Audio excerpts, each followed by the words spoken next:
Hello friends, welcome back to my channel Yadav learning point. Friends, I hope आप सभी अच्छे होंगे। आज हम इस वीडियो में लेकर आए हैं समास। हम इस वीडियो में आज समास के बारे में डिस्कस करने वाले हैं। तो फ्रेंड्स, वीडियो को लास्ट तक देखना। अगर आपको वीडियो अच्छी लगे तो लाइक करें, शेयर करें एंड कमेंट करके बताएं कि आपको वीडियो कैसी लगी। फ्रेंड्स, अगर चैनल पर नए हैं तो चैनल को सब्सक्राइब कर दें और साथ ही साथ बेल आइकन को भी प्रेस कर दें, जिससे कि वीडियो की नोटिफिकेशन आपको मिलती रहेगी। तो चलिए स्टार्ट करते हैं। समास। जिस प्रकार भाषा का उद्देश्य विचारों को स्पष्ट रूप से व्यक्त करना होता है, ठीक उसी प्रकार विचारों को कम से कम शब्दों में व्यक्त करना भी भाषा का उद्देश्य होता है। इसमें क्या बताया गया है कि जिस प्रकार भाषा का उद्देश्य विचारों को स्पष्ट रूप से व्यक्त करना होता है, स्पष्ट यानी कि एकदम सही तरीके से, और ठीक उसी प्रकार विचारों को कम से कम शब्दों में व्यक्त करना भी भाषा का उद्देश्य होता है। मान सकते हैं मोटिव, उद्देश्य यानी कि मोटिव। कम से कम पहले क्या था कि स्पष्ट यानी कि एकदम सही तरीके से, पूर्ण रूप से, और कम से कम का मतलब है यानी कि कम से कम जितने कम शब्द हो सके उसमें समझाना या व्यक्त करना। इसलिए भाषा में विचारों के संक्षिप्तीकरण पर जोर रहता है। किस पे जोर रहता है? संक्षिप्तीकरण यानी कि विस्तार पे उसके। इस संक्षिप्तीकरण को एक उदाहरण के द्वारा समझते हैं। चलो, जैसे वाक्य नंबर हमारा फर्स्ट है, बुर्ज खलीफा गगन को चूमने वाली इमारत है। बुर्ज खलीफा गगन को चूमने वाली इमारत है।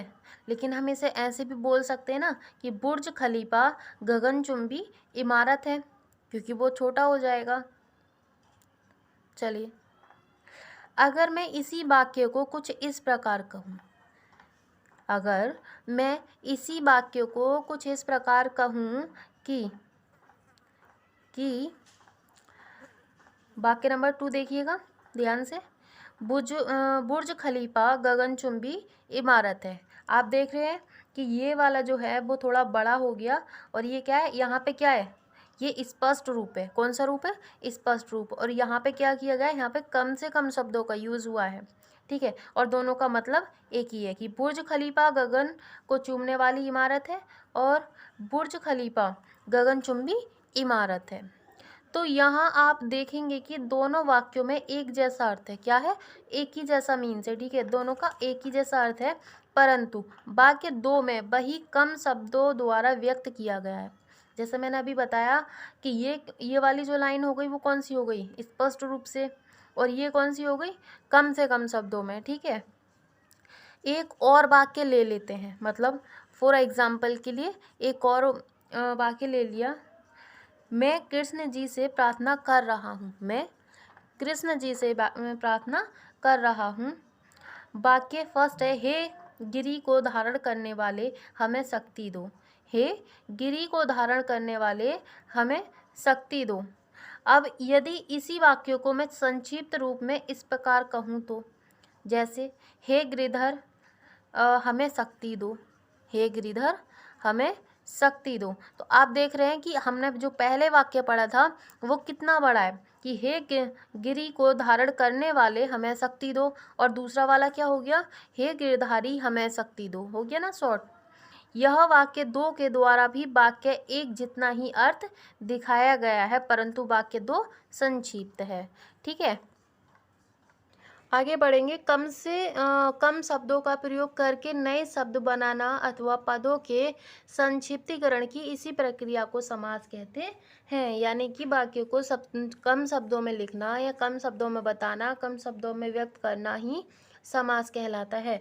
डेफिनेशन ऑफ समास यानी कि परिभाषा। समास की परिभाषा। समास शब्द सम प्लस आज से मिलकर बना है। किससे मिलकर बना है? सम प्लस आज से मिलकर बना है, जिसका अर्थ है संक्षिप्त करना अथवा संक्षेप में कहना अथवा संक्षिप्त कथन। ठीक है, छोटे से छोटा। पंडित कामता गुरु प्रसाद के अनुसार 2 या अधिक शब्दों का परस्पर संबंध बताने वाले शब्दों अथवा प्रत्यय का लोप होने पर उन दो या दो से अधिक शब्दों से जो एक स्वतंत्र शब्द बनता है, उन शब्दों को समासिक शब्द कहते हैं। और उन दो या अधिक शब्दों का जो संयोग होता है वह समास कहलाता है। यानी कि कोई दो शब्द उठाए जाते हैं, मतलब बहुत बड़ी लाइन हो या उसमें से शब्दों का चयन, क्योंकि उसे छोटा करना है इसलिए, तो उन दोनों शब्दों का संयोग या उस दो या दो से अधिक शब्दों का जो संयोग होता है, उनको दोनों को मिला के जो शब्द बनता है वो क्या कहलाता है? समास कहलाता है। समास के अंतर्गत शब्द योग के नियम का अध्ययन होता है, अर्थात शब्दों को संक्षिप्त किस प्रकार किया जाए इसके नियमों का अध्ययन किया जाता है। ठीक है, क्या किया जाता है? अध्ययन किया जाता है। समस्त पद समासिक पद, समस्त पद यानी कि सारे पद और समासिक पद।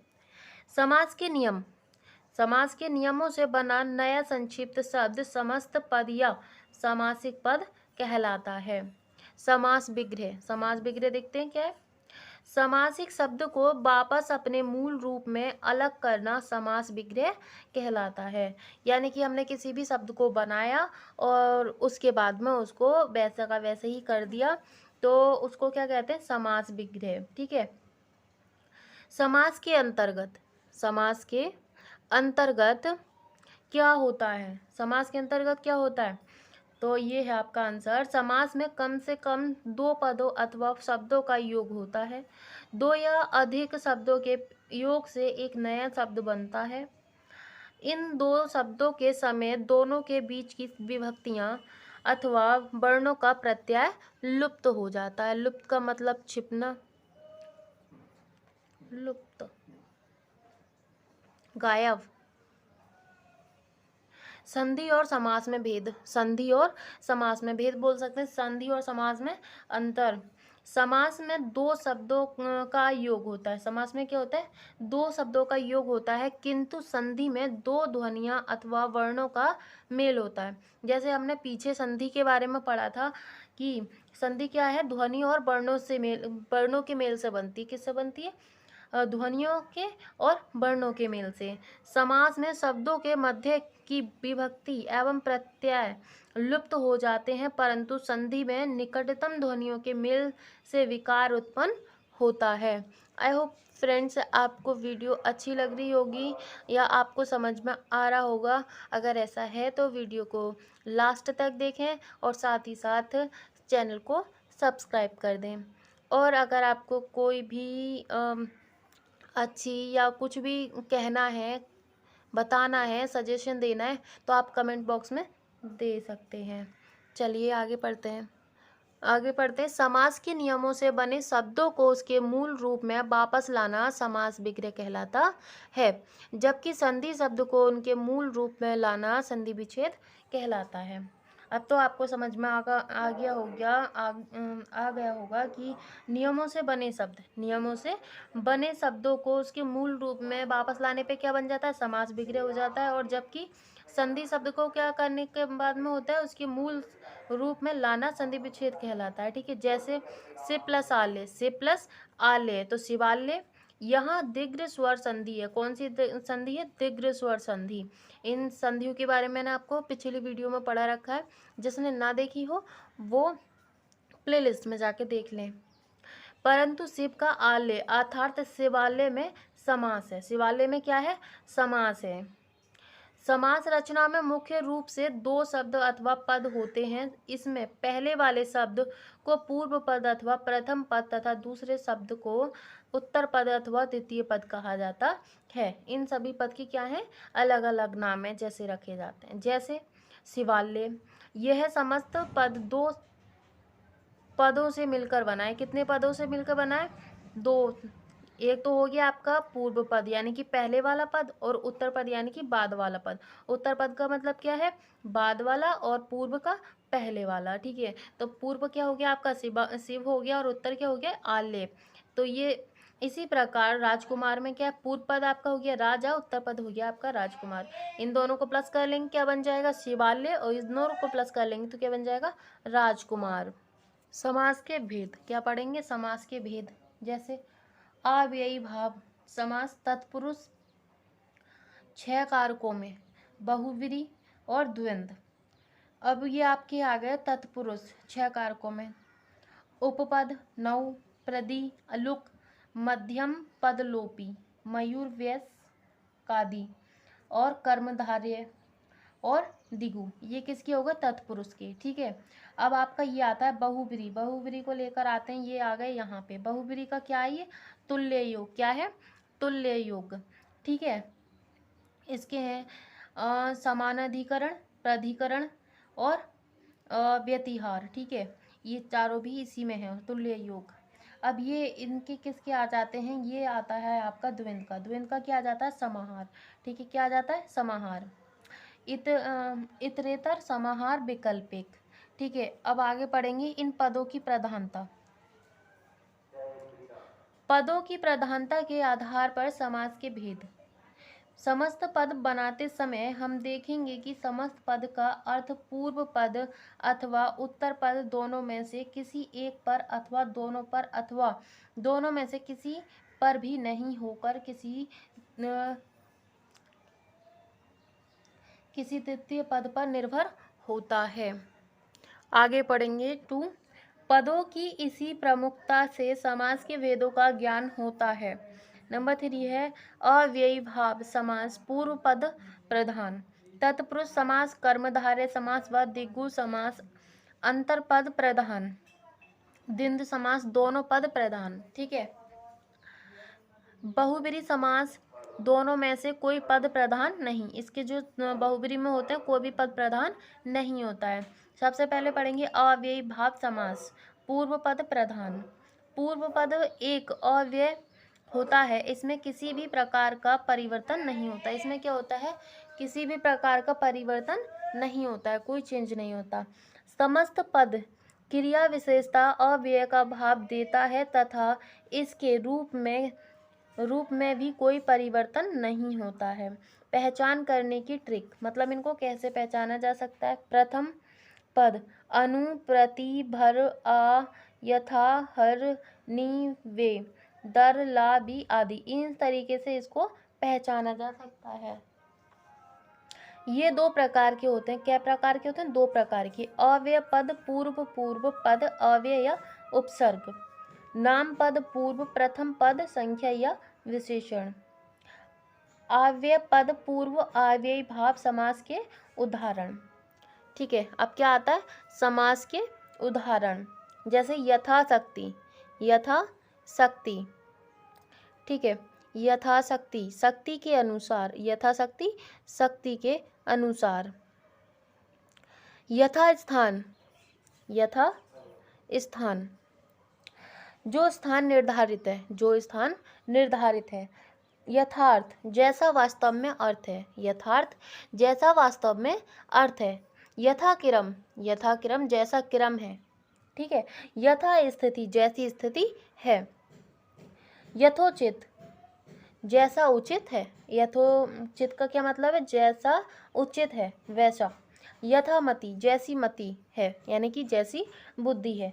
प्रत्यक्ष, अक्षी आँख के आगे, क्या है? आँख के आगे। ठीक।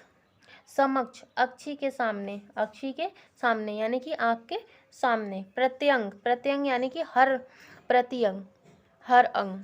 ठीक है। आकरण, आकरण मतलब बिना कारण, आकरण यानी कि बिना कारण। आमरण, मरण तक यानी कि मरने तक। आजीवन, जीवन भर। अनुदिन, दिन पर दिन। अनुसार, जैसा सार है वैसा। ठीक है। बाहु, अजानुबाहु का मतलब क्या होता है? जानू यानी कि घुटने से बाहु तक।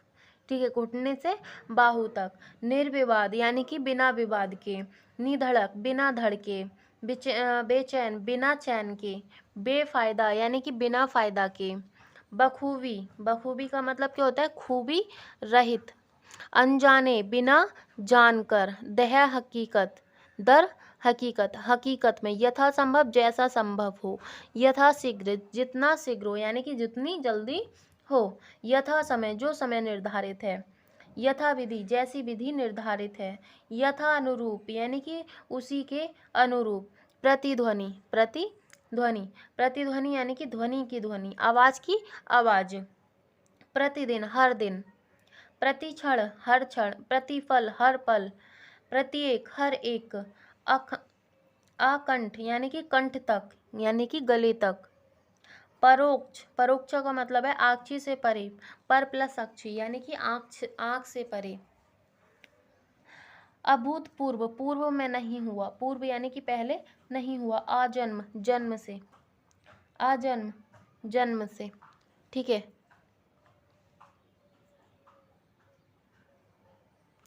अनुरूप, जैसा रूप है वैसा, अनुकृति, जैसी कृति है वैसी, आजीवन, जब तक यावत जीवन है यानी कि जब तक जीवन है, याव जीवन, जब तक जीवन है, निर्विकार, बिना विकार के, निडर, जो डरता ना हो, बेधड़क, बिना धड़के, बेखटके, बिना खटके के, निर्भयता से यानी कि बिना डरे, ना समझ, बिना समझ के, नालायक, जो लायक नहीं है, जो लायक नहीं है, विशुद्ध, विशेष भी रूप से यानी कि जो विशेष, विशुद्ध, बेकार है, ठीक है, विशुद्ध। लाजवाब, जिसका जवाब ना हो, लाजवाब जिसका जवाब ना हो, दरअसल, असल में, दरअसल का मतलब असल में, अनुआगमन, गमन के पीछे गमन, ठीक है, जाने के पीछे जाना। दुस्तर, दुस्तर मतलब कि जिसको तैरना कठिन हो, जिसे तैरना नहीं आता हो। निकम्बा, काम न करने वाला, निकम्बा काम नहीं करने वाला। अत्यधिक, अत्यधिक का मतलब है अधिक से अधिक। अत्यंत, अंत से भी अधिक यानी कि परे। अत्युत्तम बोल सकते हैं, अत्युत्तम यानी कि उत्तम से भी अधिक उत्तम। प्रत्यारोप, प्रत्यारोप, आरोप के बदले आरोप, आरोप के बदले आरोप। प्रत्याशा, प्रत्याशा का मतलब है आशा के बदले आशा, प्रत्याशा का मतलब है आशा के बदले आशा। प्रतिहिंसा, हिंसा के बदले हिंसा। प्रतिघात, घात के बदले घात, ठीक है। अनुस्मारक, अनुस्मारक, स्मारक, स्मारक का मतलब क्या होता है, स्मृति दिलाने वाला यानी कि याद दिलाने वाला की तरह का पत्र। नियंत्रण, ठीक तरह नियंत्रण यानी कि जैसा हम करते हैं ना किसी पे कंट्रोल बोल सकते हैं, नियंत्रण। सार्थक, अर्थ के सहित। निरंध्र, छेद रहित, जिसमें कोई छेद ना हो। साकुशल, कुशल के साथ, कुशलता के साथ। दर्शन, अर्थ, योग्यता के अनुसार।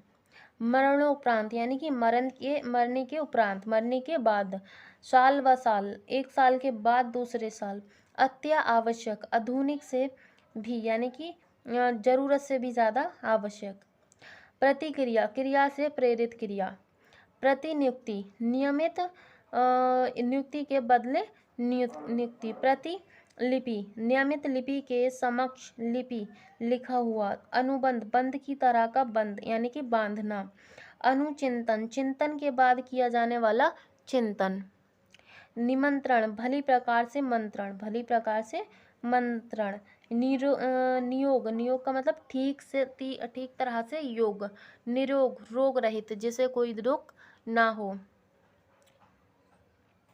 सपरिवार, सपरिवार यानी कि परिवार के साथ। सेवार्थ, सेवा के लिए। विवाहोपरांत यानी कि विवाह के बाद। जीवन भर, पूरे जीवन या जीवन पर्यंत। विश्वास पूर्वक, विश्वास के साथ। बहिर्वर्ती, बाहर रहने वाला। सरयू पार, सरयू के पार। अत्याचार, अत्याचार का मतलब है आचार का अतिक्रमण। अतीन्द्रिय, इंद्रियों से परे। अनुदेश, अनुदेश, देश, निर्देश के अनुसार। अनुमान, मानदंड, अनुमान मानदंड के अनुसार। निगोड़ा, बिना गोड़, गोड़ यानी कि बिना पैर के। लाभार्थ, लाभ के लिए। शर्त, शर्त के साथ, ठीक है। चला चली, चलने के बाद। चेहरे चेहरे, हर चेहरे पर। अब हम आगे पढ़ेंगे नाम पद पूर्व अव्ययी भाव समास के उदाहरण। विवेक पूर्व यानी कि विवेक के साथ। नित्य प्रति, जो नित्य हो। बारंबार, बार बार के बाद, बार के बाद बार। अंत व्यथा, मन के अंदर अंत की व्यथा। एक एक, एक के बाद एक। एका एक, या का एक, एक के तुरंत बाद एक। अचानक, एका एक का मतलब बोल सकते हैं अचानक। दिनों दिन, दिन के बाद दिन। रातों रात, रात ही रात में ऐसा बोलते हैं ना कि अरे भाई वो तो रातों रात में अमीर हो गया, वो तो रातों रात में ऐसा हो गया। धड़ाधड़, धड़ के बाद पुनः धड़ की आवाज़, जैसे कहते हैं ना अरे वो सब तो धड़ाधड़ गिर गए, बिल्कुल वैसे ही। हाथों हाथ, हाथ ही हाथ में, जैसे बोलते हैं ना इमीजिएटली, हाथों हाथ में, तुरंत। सुना सुनी, सुनने के बाद सुनना, कहते हैं लड़ाई होती सुना सुनी, कहा सुनी हो जाती। यहाँ सुनने के बाद सुनते रहो बस, घड़ी घड़ी, घड़ी घड़ी यानी कि समय की इकाई के बाद घड़ी। भागम भाग, भागने के बाद भाग, भागने के बाद एक, या बोल सकते हैं भागने के बाद भी भागी। कहते हैं ना भागम भाग, बहुत ज़्यादा काम हो जाता है, इधर उधर का कोई अगर फंक्शन हो रहा हो तो अरे भाई बड़ी भागम भाग करनी पड़ रही है। मंद मंद यानी कि धीरे धीरे, मंद मंद, धीरे धीरे। मंद के बाद मंद, घर घर, घर के बाद घर। आप जहाँ रहते हैं वहाँ पे, जहाँ आपका घर है उसके बाद में किसी और का घर, इसी तरीके से घर के बाद घर। तो फ्रेंड्स ये रही आज की वीडियो, यहीं पे समाप्त होती है, और फिर मिलेंगे एक नई वीडियो के साथ, नए टॉपिक के साथ। तब तक के लिए घर पर रहिए, सुरक्षित रहिए, एंड थैंक यू। और अगर वीडियो अच्छी लगी हो तो लाइक शेयर ज़रूर करना, साथ ही साथ चैनल को सब्सक्राइब कर देना। Thank you.